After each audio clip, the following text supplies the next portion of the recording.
आस पिला माने आमे आज पढ़िबा ओडिया रे थिबा समस्त ऋतु एवं मास गुड़िक संपर्क रे।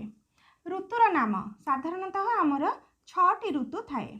1 नंबर ग्रीष्म ऋतु जहाँ को कि इंग्राजी रे आमे कहिथाउ समर सीजन। 2 नंबर वर्षा ऋतु जहाँ को कि आमे कहिथाउ इंग्राजी रे रेनी सीजन।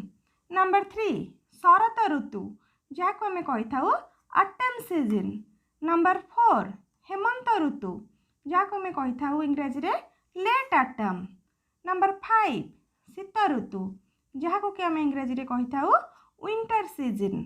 नंबर 6 बसंत ऋतु जहाँ को कि आम कही था स्प्रिंग सीजन। तो चल पिला माने 6 गोटी ऋतुर नाम आम आउ थे पढ़ी रखा। ग्रीष्म ऋतु, वर्षा ऋतु, शरत ऋतु, हेमंत ऋतु, शीत ऋतु एवं बसंत ऋतु। आस एबे आमे 12टी मासर नाम को पढ़िबा।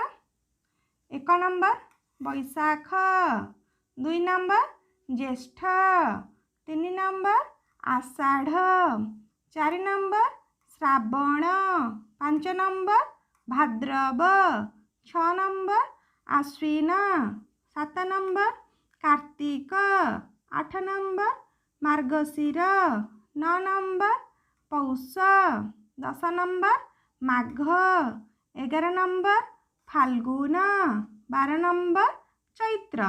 आस आउ थे पढ़िबा। बैशाख, ज्येष्ठ, आषाढ़, श्रावण, भाद्रव, आश्विन, कार्तिक, मार्गशीर, पौष, माघ, फाल्गुन एवं चैत्र।